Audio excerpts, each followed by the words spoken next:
When the first molecule laughed for the first time, its laugh broke into 1,000 pieces and they all went skipping about. And that was the beginning of science. Thanks for tuning in to Vaguely Scientific.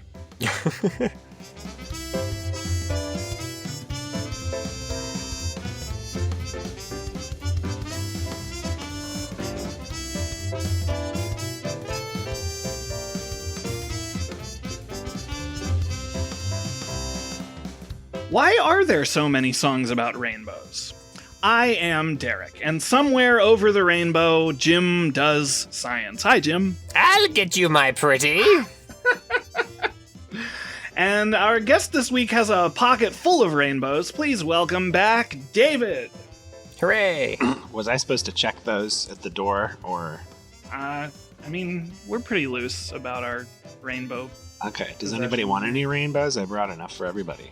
What flavor are they? Rainbow. Oh, then yeah, sure. Skittle flavor.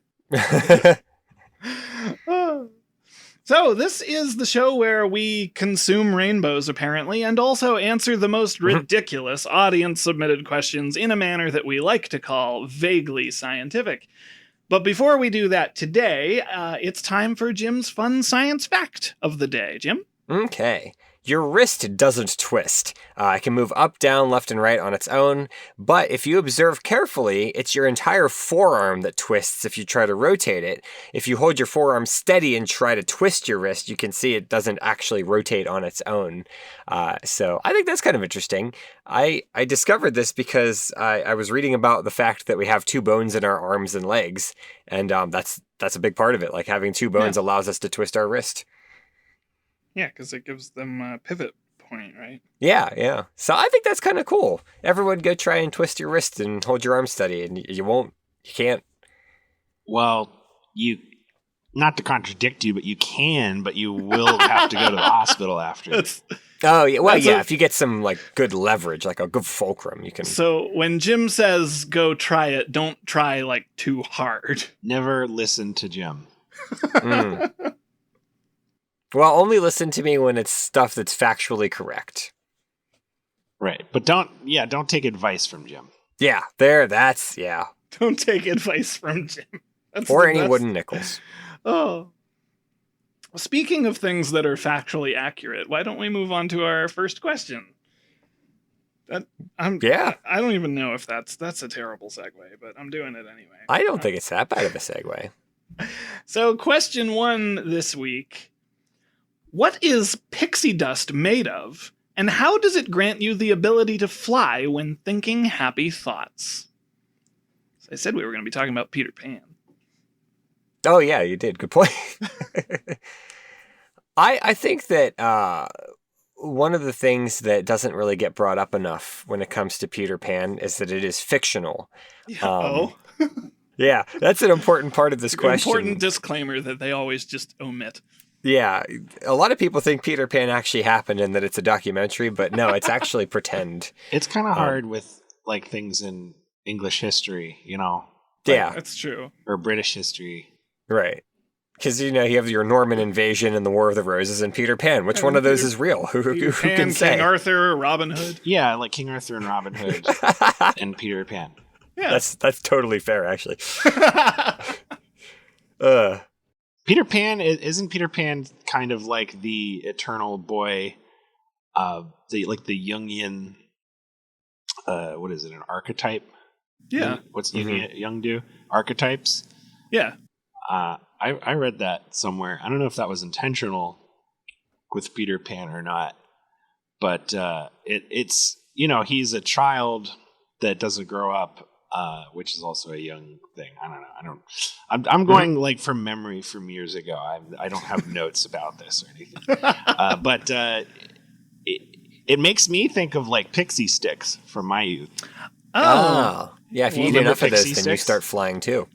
Yeah, well, like I wasn't like, so there was kind of a running gag. So when I was in high school, middle school, high school, I was in marching band, and there was for some reason kind of a running joke that it was dangerous to give me Mountain Dew and Pixie Sticks mixed together.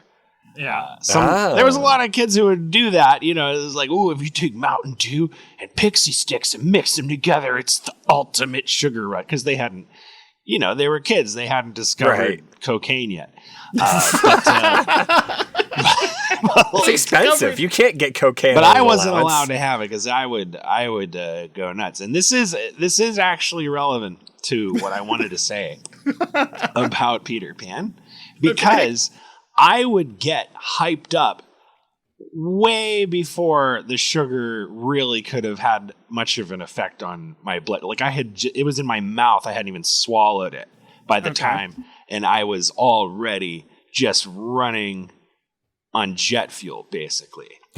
Which is to say, the idea of it was making me hyper, and I was under what's called the placebo effect early on. And I think pixie dust is a placebo. Ah, interesting. Because there's actually a literary basis to that. So when the original Peter Pan play was written, Peter tells Wendy and the other children to fly, they just have to think happy thoughts. There was actually no mention of pixie dust in the original play. And that was added later because after the play came out, there were a lot of cases where children would leap off of their bed trying to fly. And there were like a lot of surgeries that had to happen. And so they went in and they added this. Yeah, it's not just happy thoughts. You also need to have pixie dust, which you can't get. They really did that. That's like J.M. Barrie originally wrote it. So kids were turning up in hospitals just like, what happened to you? I was like, and they were either like, oh, I jumped out of my window because Peter Pan told me I could fly. And then like a few of them were like, oh, I tried to twist my wrist and Jim said I could do it. Well, two anecdotes. Dave and I went to Italy several years ago. And you jumped out of a window. No, but we were in Florence, and this was like 2010, maybe. So Assassin's Creed was pretty popular. And when we were in Florence, we learned that like a week before we were there, somebody had fallen off of one of the buildings and died because they were trying to do Assassin's Creed parkour. Oh. Which is frowned on. Which is frowned in Florence. Don't yeah, do well, that. Not only that, but also you don't do it because you'll get hurt. Yeah. Right. But like, even if you know, if a listener is feeling overconfident and thinking like, oh, I could do it and not fall, they don't like it. So they don't like it when you do that. No. That's fair. Yeah. So the original story of why Peter could fly appears in a book or a story called Little White Bird by J.M. Barrie. And it says that Peter escaped from being human when he was 7 days old, and he escaped by the window and flew back to Kensington Gardens. And the reason he could do this was because all children were birds before they were human. So they naturally they were naturally a little wild when they were kids, and for the first few weeks were very itchy on their shoulders where their wings used to be.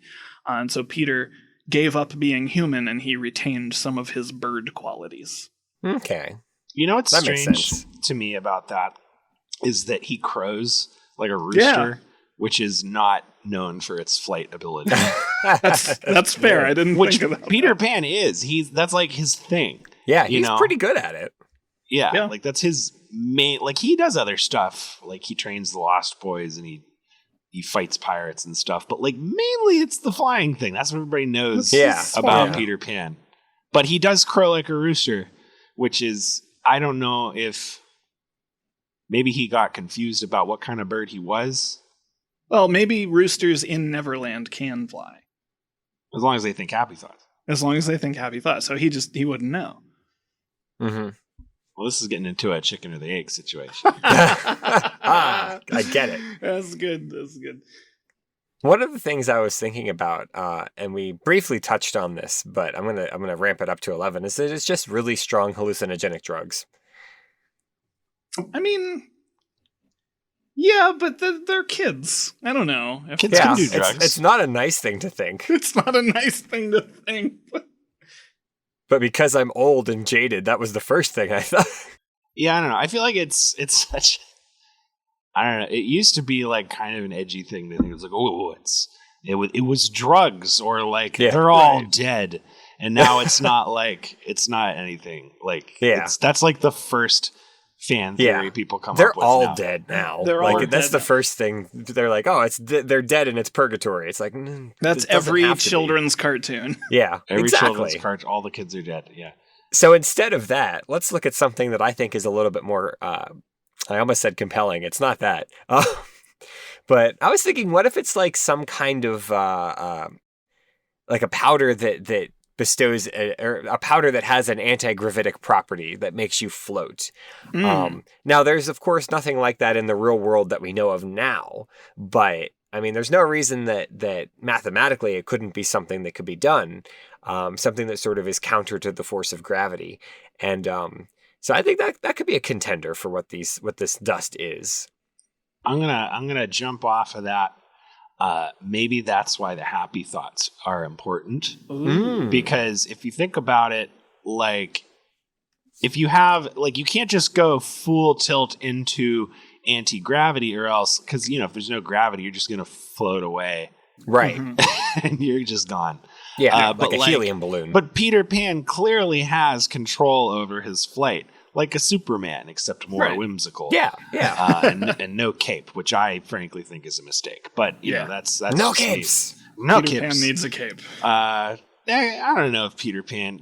He has the tights, so that's fair. It's enough. I have side note. How does Peter Pan's hat stay on when he's flying around? That's what I want to know. Does he have it like stapled to his pins, head? I think he's got bobby pins. The wind resistance would immediately blow it off his head. I don't know if Peter Pan flies super fast. He does. He flies really fast. He's very quick. Okay. But like, so maybe having that mental control, that mental focus is really important. So thinking happy thoughts is really important because it trains your mind to have that control over the flight. Because if you start thinking sad thoughts, what happens? You go down. And then I don't know if there's some kind of, maybe if you get like way too manic, you fly off into space. I don't know. Well, I think there's something to all of that because, so one thing, it's possible that Peter himself doesn't need pixie dust to fly because in other stories, how Peter Pan can fly is fairly inconsistent in all the different stories, but so he's part bird. There's also at one point he forgets how to fly and has to learn from birds, so they have to teach him how to fly. So when he's teaching Wendy to fly, the first thing he tells them is just to think happy thoughts, and they're unable to do it. And then he says, "Oh, we're missing the ingredient. We're missing pixie dust." And here's what I think, because in Hitchhiker's Guide to the Galaxy, Arthur Dent learns to fly. He learns that the trick to flying, you have to have a bit of a knack to it, but the trick is to fall but miss the ground. And so there's like this whole pseudoscience to it where like you have to be falling and then at the last second something has to distract you. So that you stop thinking about falling and you miss the ground and all of a sudden you can fly. And if you start paying attention, you will fall. You have to practice it. So I think that that's what Peter's doing with the pixie dust is he's getting their mind off of trying to fly so that they can just do it. Yeah. Because if you get all tense, then that's where they get you. Yeah. And actually, in that same vein, maybe this has to do with like your blood pressure or your heart rate or something, or even your body temperature. Because when you get stressed out, those things change. Maybe in order for this to work, you have to be at like a nice, even consistency. Like your heart has to be beating nice and easy and slow. No tense muscles, things like that. So, yeah. So it's like pixie dust is kind of like shower thoughts. Yeah. Maybe having the pixie dust gives them like sort of a displacement from the reality of the world, of the reality of Neverland. And the happy thoughts allow them to kind of like pull themselves away as Peter, who isn't actually able to fly, but instead is moving the entire world around him. Oh. And that would explain why his hat doesn't move. There you go. Because he's not actually there's no wind. He's just kind of like moving the whole world around him like he's like a sprite in a Photoshop thing. Mm-hmm. Yeah. Maybe not. I don't know. I'm kind of going in another direction. That's fair. But is there any kind of substance that I can't think of anything that really would affect gravity that much outside of like just being on another planet? Yeah. Well, the one thing I was thinking about is the Higgs boson, because it is what gives things mass. So maybe pixie dust somehow negates the mass of an object, somehow like shuts off the Higgs boson, and that's what makes you float away. But it would have to be doing it in such a way that you don't fly apart and die. Yeah, but like also you have mental control over how much gravity is negated. Oh, okay. So Hawkman of DC Comics, the way that they've explained how Hawkman's wings work is that he wears armor fashioned out of something called nth metal, which is a psionic metal, and it has the ability to basically levitate. And so if you are like psychically linked to it, you're able to like lift. It's like he has a big morning star made out of this stuff, which looks like it would be way too heavy for a person to like carry. But because it's made out of this nth metal, he's able to lift it with that. I mean, that's not a real thing, but it's... Actually, now that I think about it, maybe pixie dust is just little bits of Neverland. Ooh. Maybe you can only fly in Neverland. And because when he meets the kids, they're not from they've never been there. And so you have to have a piece of it with you. So what if pixie dust isn't an inherently magical thing? It's literally Tinkerbell's dress is dirty and they need some like dirt from Neverland on them. And he calls it pixie dust. Yeah. But like really any kind of, they just have to have material from Neverland, and it's something to do with the atmosphere there or the something being from there, because they seem to be able to fly when they're in there. Like I don't see people, at least I don't remember people applying pixie dust in Neverland. And also like when the pirates, at least in like the Disney movie, I'm remembering when they kidnapped Tinkerbell, they didn't like sprinkle themselves with pixie dust and go flying around. They just put her in a cage. Right. They weren't really concerned about it. And it seems the implication seems to be that they can't fly because they're grumpy adults and they're like they're not thinking happy thoughts. The Lost Boys don't usually fly either, so it's just Peter and the Darlings. Oh, well, never mind. I don't know. That's a weird.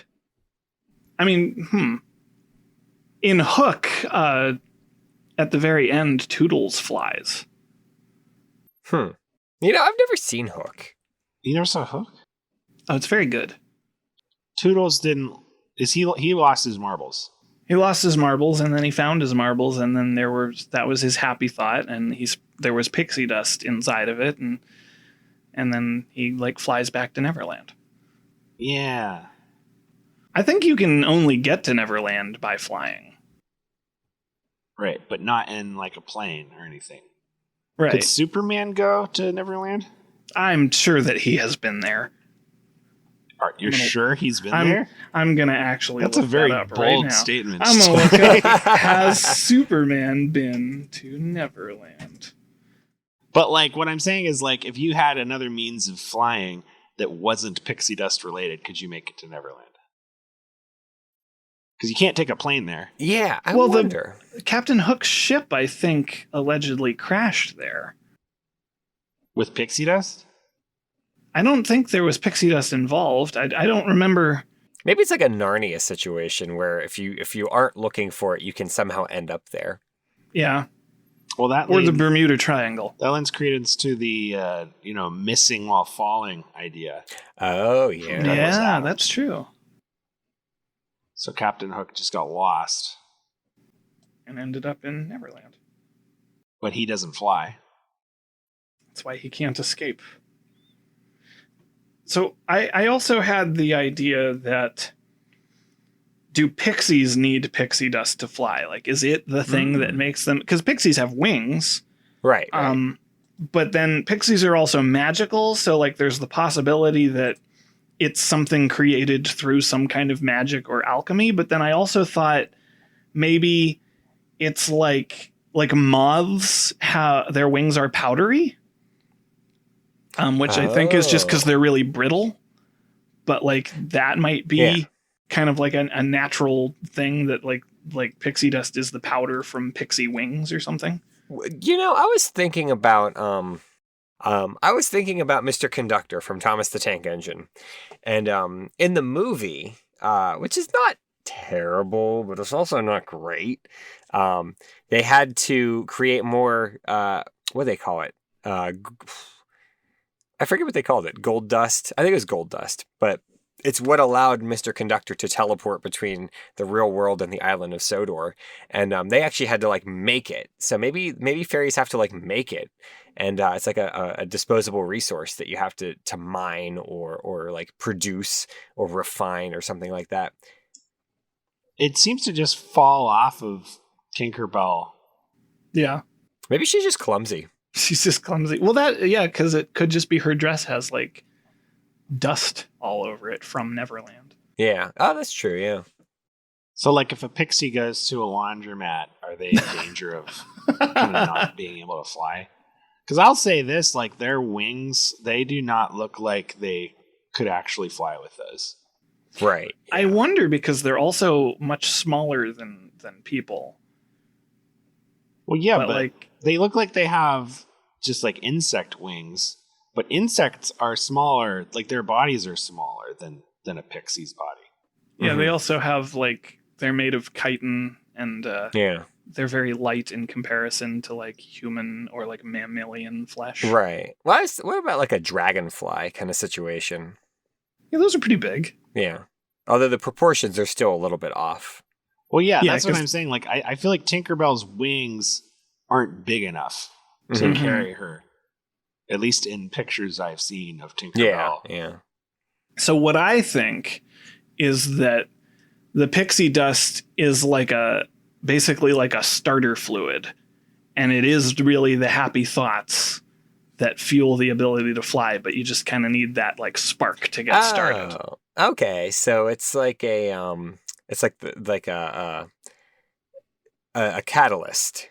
Yeah. Okay. It's like putting a little bit of gasoline on the spark plug. Yeah. I think if you had wings, like you could still have an advantage with the wings with the pixie dust because they could help you maneuver. Like, I bet they would, help you like be more agile while you're flying. Peter himself is very agile, but I feel like that's experience. He's just trained. He's just good at it. Yeah, he's just he's been doing it a long time. He's like an immortal. Like, how long has Peter been around in Neverland? That's a good question. I don't know if it says how old he is. He's just like, oh, he just never grew up. It's like, yeah, but like, how long has it been? Because if it's been if it's been a few months, that's less impressive. Right? Like, it's implied in a lot of fiction that it was in the Victorian era that he like decided to run away from home, but it had to have been before that. Well, I thought the story takes place in the Victorian era. I think I'm thinking of movie adaptations of it, whereas the actual story, like, he's just kind of the spirit of youth. Was he? No, I think the answer to that is yes. I was going to say, was he ever like a real person? And maybe he's just like an embodiment of youth? Well, in like Hook or in that other one. The problem is they're all just called Peter Pan. It's as though he had a human mother and he decided to leave the to leave England to run away and not be a human. Mm-hmm. But then in the original play, I feel like he's just kind of Peter Pan, the eternal child, this kind of almost fairy creature. Yeah, yeah. So yes, and both. Yes, and. Yes, and. I don't know why, but this conversation reminded me of a story arc in Rocky and Bullwinkle, where there's this it's this stuff called upsidasium, and it's just this anti-gravity mineral, and they have to protect this upsidasium mine from Boris and Natasha, and the mine is in a mountain, and the mountain is floating because it's full of this anti-gravity material. That's all. That sounds fun. Yeah, I remember Rocky and Bullwinkle being actually pretty good for what it was. I never really watched much of it, so I wouldn't know. I should go back and watch it. Well, listeners, let us know what you think pixie dust is and what happy thoughts make you fly. We don't have to read them on air if we don't want to. But in the meantime, it is time for... Today in Science History? Yay! Was that it? That was it. All right. I did it. You did it. Okay. On July 5th of 1996, a sheep was born in Edinburgh, Scotland. So happy birthday to that sheep. Yeah, love it. So this was actually Dolly the sheep, the most famous clone ever born. I was like, which sheep, man? There's sheep? Like a lot of them. Just a sheep, you know. And scientists used a method pioneered in human fertility treatments in the 1970s, which utilized microscopic needles to replace the nucleus of an egg cell with DNA from a parent cell, which caused the birth of a sheep who was genetically identical to the parent. The resulting embryo was implanted into the womb of a surrogate sheep to come to term. Biologist Keith Campbell is recognized as having the key role in the team's work, which was supervised by Ian Wilmot. Dolly's birth was announced in 1997, but she was born this day in 1996. So happy birthday, Dolly. Nice. Yeah. I remember when that happened, and it was, I feel like it was as controversial then as it was now. Yeah, I feel like it has not gotten less controversial. Yeah. Which is a little surprising to me. I would have thought that by now, like it's just a sheep. Why was it controversial? I mean, just sort of like the idea of like, oh, humans are dabbling in a domain that we shouldn't be, and I mean, sure, probably, but also it's just a sheep. It's not like we're cloning humans. I mean, we talked about it was a unique sheep just because its DNA was the same. Yeah. So like the boys from Brazil. In a human, you'd basically be like a clone of one of your parents? Essentially, yeah. Mm-hmm. But you would still have your own thoughts and experiences. You'd just have the same DNA. Yeah. Well, why is that bad? Like, from a pragmatic sense, it's not bad, but people don't like it. People don't like it. Well, like, what if, I get most people don't want to be their dad or something. But like, what if he has good genes, Yeah. Well, that's the thing. You wouldn't be your dad. You would just have the same genes as your dad. So you would know about like health problems or any sort of like genetic things. I don't really want to know about any genetic things. That's one of the big reasons that I never want to do one of those like 23andMe things. I mean, if you've done one, more power to you, but I would get something back and it's like, oh, you're prone to this disease. And I'd be like, well, when's it going to happen? I didn't know those did that. I thought they just gave you like ancestry stuff. I think that some of them are just ancestry stuff, but I think a couple of them are also like, oh, you've got markers for this, this, and this. And it's like, I don't want to know. There are like diseases like Hutchinson's and MS and stuff that you can, like, if your parents had it, you can test to see if you have it. And a lot of people decide not to.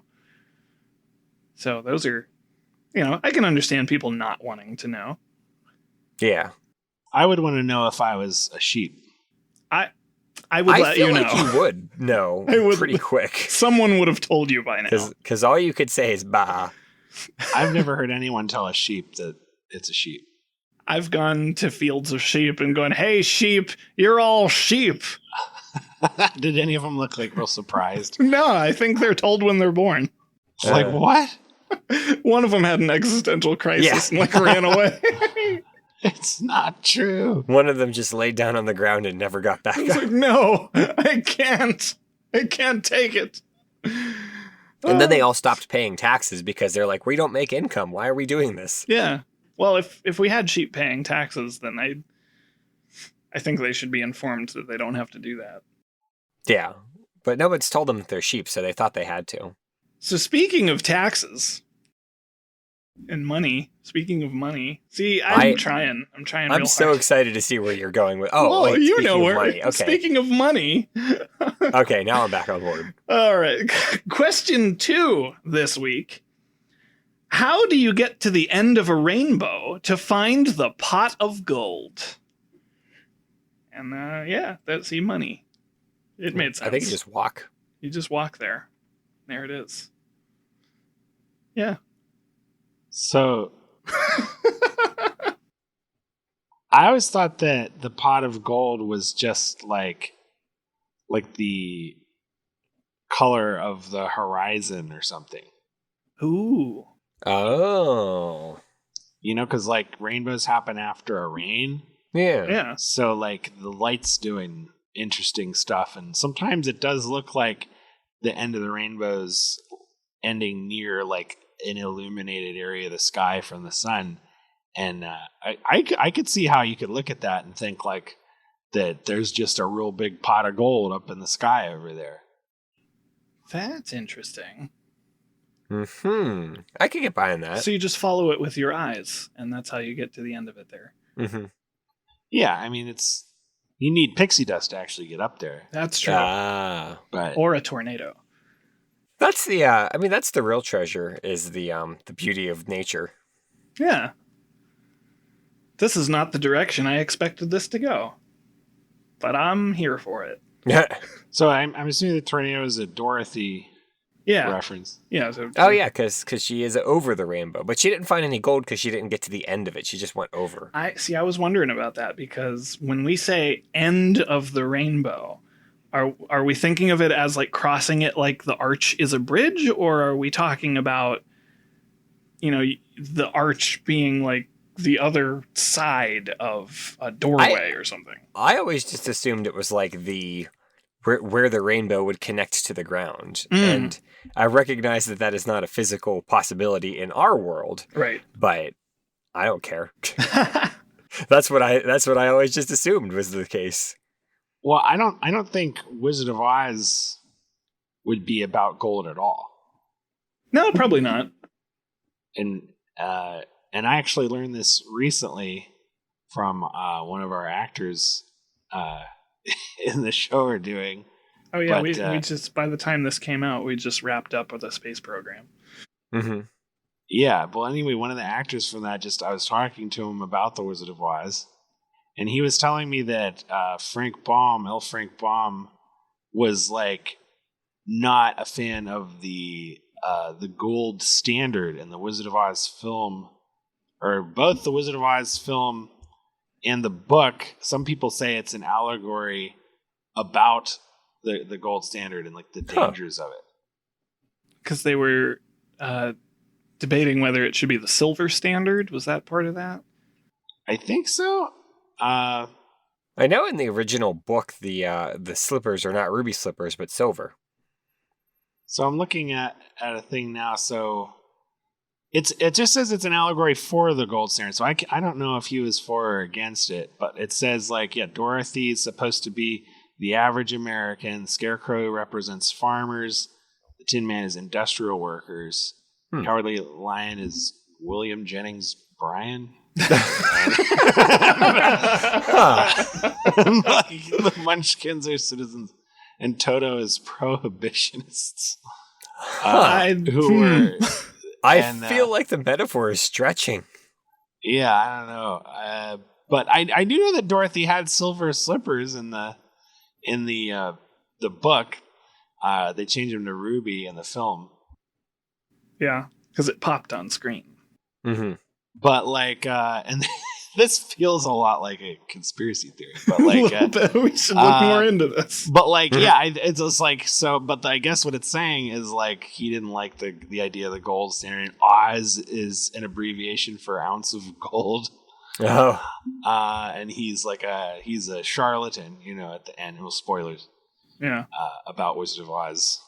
Although if you haven't seen Wizard of Oz already, then I feel like everybody knows what happens. That's on you. That's like your 80 fault. years old. I think you had to actively avoid it. Okay, William Jennings Bryan was a Democratic nominee in 1896. 1896? Oh, And that's he- right. The novel came out. And he was a vocal opponent of the gold standard. And he was the pro-silver movement. He was the voice of the pro-silver movement.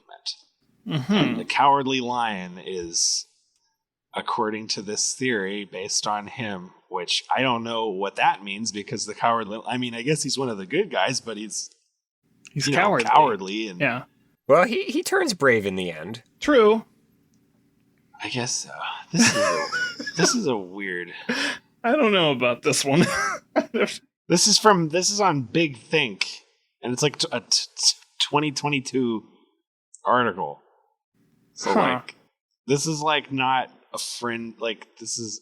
But anyway, the actor, he just mentioned it, and I was just like, oh, I've never heard of that. So, but anyway, I think it might be probably not. They probably weren't going with the gold at the end of the rainbow there. Yeah. Maybe silver at the end of the rainbow. Maybe the silver slippers on over the rainbow. Although there was a yellow brick road, so. Oh. That's not gold. That's yellow. It's yellow bricks is what it is, yeah. The best I could find where the idea of pot of gold at the end of the rainbow comes from is when Vikings invaded Ireland in 795 AD, they were known for looting and burying gold and other treasure all over the place. And the legends of the legends state that when they departed the shores of Ireland, leprechauns came, dug up the gold, and moved it somewhere else so that the human Viking invaders couldn't come back and get it. Oh. And in some other stories, there are like people who upset leprechauns out of trying to get, people who are greedy and stuff. There's a lot of different little leprechaun stories about this, but they would like curse people so that all their wealth would forever be just out of their reach. And they say at the end of a rainbow. So the fact that we can't actually get to the end of the rainbow turns out doesn't really contradict any of these stories. Like there's specifically supposed to be a place humans can't go. And one of the Vikings was actually a famous General Mills. And he was forever trying to reclaim his stolen Lucky Charms. Yeah. I believe every word of that because it's exactly what I wanted to hear. Yeah. Yeah, I watched a documentary about that. Yep. So the one real world thing I have to say is because I never really thought about this before, but when we look at rainbows, we're seeing half circle over the horizon because rainbows are actually circles and we're just seeing part of it. Mm-hmm. So I just think that's really neat. So there is no end of a rainbow. Yeah, that is neat. I have seen here and there just pictures of like people taking photos from airplanes where you do see the complete circle. Yeah, well, I saw some pictures and I thought it was cool looking. Mm-hmm. Yeah, but circles could have ends though, because they could have like polar opposites, right? And also circles are 2-dimensional. True. So Yeah. if you like turn it on its side, it would have ends. It would be a line. I think one of the things that sort of disproves this entire theory / question is that you can make a rainbow with a hose and you don't get any gold from that. Hmm. I mean, I guess you can. Yeah, but I don't think that disproves it because it says there's gold at the end of the rainbow, not there's gold at the end of every rainbow. Oh. That's true. So there's only one rainbow in the world that has the gold, and you have to pick the right rainbow. You have to pick the right one. Well, I don't think maybe there's only one, but the rainbow, the word "the" makes it seem like it's a specific rainbow. Mm-hmm.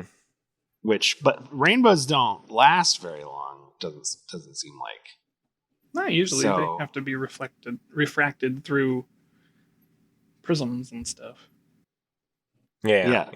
So it's possible that there has been a pot of gold at the end of a rainbow at some point, and the rainbow's no longer there. The gold lasted longer than the rainbow. Oh, so like X marks the spot, but we lost the map. Right. So it's still there. Like the X has eroded away, but the treasure's still buried under there. So you have to find out at what point, where the rainbow was at what point in history. So this is turning into like an Indiana Jones plot. Yeah. See, when the statement was true, it is at the end of the rainbow. Now it was at the end of the rainbow. Yeah. So where was this rainbow? Mm-hmm. What did the leprechauns do? What did the leprechauns do? So here's what I think. And this is a bit of a leap, I think, but you'll like it, so go with it. Okay. So I was looking at what rainbows represent to different cultures, in Greek mythology, a rainbow is like the sign of the goddess Iris, who is a messenger from Zeus, and it represents this connection from Earth to Olympus. And in Chinese mythology, as well as like a lot of other places, they see the rainbow and they think of like a rainbow serpent. Specifically in China, they think of Hong, the two-headed dragon, who is a rainbow character. And these are always gateways or connections between like the heavens and earth, or some faraway land and the nearby land. And that's true also of Oz. Over the rainbow is how you get to Oz. Oh. So they're always symbols of like hope and benevolence, which is true in like Abrahamic religions as well. But specifically that a lot of them say it is a connection between Earth and some heavenly place or some otherworldly place, leads me to believe that rainbows are a gateway, a stargate, if you will, to some distant galaxy. And leprechauns, therefore, are actually aliens who use rainbows as like boom tubes to travel to Earth. So all the pots of gold are actually on faraway planets. And yeah, that's what I think. Space that's travel. What you think you say. Space travel is the answer.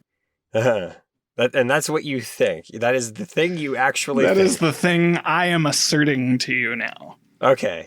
Kind of reminds me of the Bifrost is a rainbow in Yeah. certain interpretations of the Marvel canon.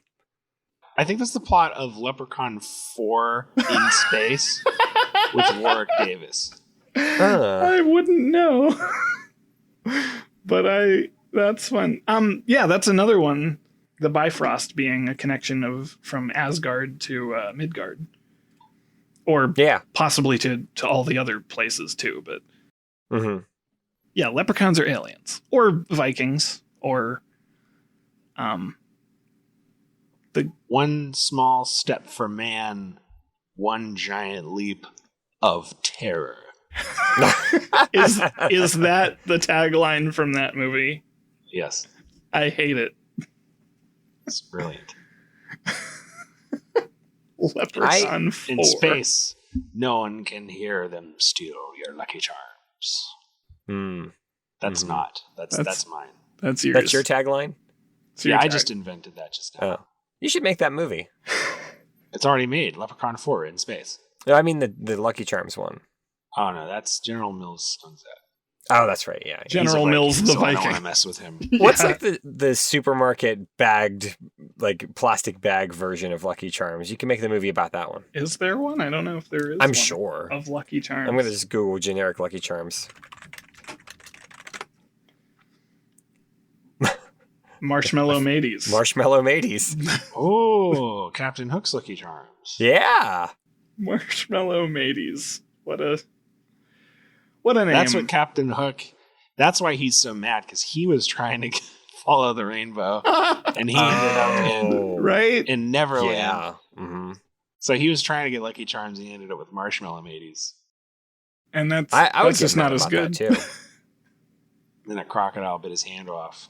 I'd be Insult upset to about injury. that. But what he really was upset about was the cereal. I mean, yeah, that's. I mean, of the two, one is more upsetting. I agree with that sentence. Of the two, one is more upsetting. Mm-hmm. A platoon of space marines arrive on the planet to kill the leprechaun. Yep, because we needed Yeah. that. I'm just really. I want to see this movie. It Have looks fun. great. I'm ready for it. I think it's going to be great. The only other thing I was going to mention is that you could just put a pot of gold at the end of whatever rainbow you want, and then come back in like 20 minutes, and there you go. Yeah, technically, you could have a garden hose and just as long as you have a pot of gold, Yeah. you could make it Yeah. right there by the rainbow, as long as you had some light or a prism or something. I'm going to say the hard part about making that whole story a reality is the pot of gold part. Yeah, Yeah. you just have to get a pot of gold. So the real question is how Yeah, 'cause, how like- do you get a pot of gold? Because even if you're real liberal with the definition of pot, like Mhm. like maybe you could have a thimble and that could be, but it's Yeah. pretty tough to get gold. Yeah. Right. You know, unless you right. already have. I guess you could have gold. Like some people have heirlooms that Yeah. are gold. So you I could was put it in looking a cup. into we talked, I can't remember if it was the last episode or the one before that, but it was about paving the roads with gold. Yeah, And That was I last discovered that was the last episode. Yeah. I discovered there's not that much gold in the world. yeah, It's like you could make I think it was 27 by 27 meter cube. And that's like all the gold in the world. And that is not enough to pave any roads. And getting enough gold to fill I was thinking of like a cauldron, like a soup cauldron. You're not going to do that unless you're fabulously wealthy yeah. You got to have the gold to. to make a pot of gold. Yeah, it's kind of hard to get cauldrons too, honestly. That's true. At least not like real ones. You can get like a plastic Halloween decoration. Yeah, I assume like most of them would probably be like cast iron. They're kind of expensive. Yeah. Yeah. So yeah. All right, listeners, let us know this week. Where do we get a pot of gold? And I want a pot of gold. Jim, do we have any listener mail? I also want a pot of gold. But in lieu of that, we do have a listener mail. If you want to send us listener mail, by the way, you can email us at feedback@vaguelyscientific.com. You can comment on our blog. You can like us on Facebook. You can tweet @vaguelysci. And this email comes to us from Tommy and is in regards to episode 121, Too Tired to Discuss It Properly. And Tommy writes, I remember having some of my favorite conversations when I'd be having sleepovers with my friends way back in the day. I don't remember much of them, but I do remember them happening at like 3 a.m. Yeah, see, it's not just us. Yeah. I could buy that. I think that when I think back to times I had sleepovers, we would stay up way too late and play Smash Brothers and have stupid conversations. So I think they're supposed to be like complex conversations. oh, that's right. That was what the whole episode was about. Well, Tommy, you might have to tell us if those conversations were complex or if they were stupid like mine were. And in the meantime, if you have a question that needs to be answered in a vaguely scientific manner, please email us at questions@vaguelyscientific.com. If you want to get our episodes the minute that they're released, you can subscribe to our podcast on Apple Podcasts, Google Play, and all the other great places that cool podcasts like to hang out. And subscribing and leaving feedback really helps us out, and so does telling your friends. Yeah, and we can give your friends some happy thoughts to thank to help them with their flying. Yeah. Yeah. Our vaguely musical intro was composed by Anthony Pizzelli, and don't forget to check out our merch store over at vaguelyscientific.threadless.com. If you buy something, we'll be happy, and then we'll fly. I mean, yeah, I would. Yeah, even if it's metaphorical. Yeah. It's going to be metaphorical. Maybe. So thank you to David for being our guest this week. Hey, that's me. For Vaguely Scientific, I am Derek. I'm Jim. And I'm David. Yay! And I won't say goodbye because goodbye means going away and going away means forgetting. I will say toodaloo, though. Woo!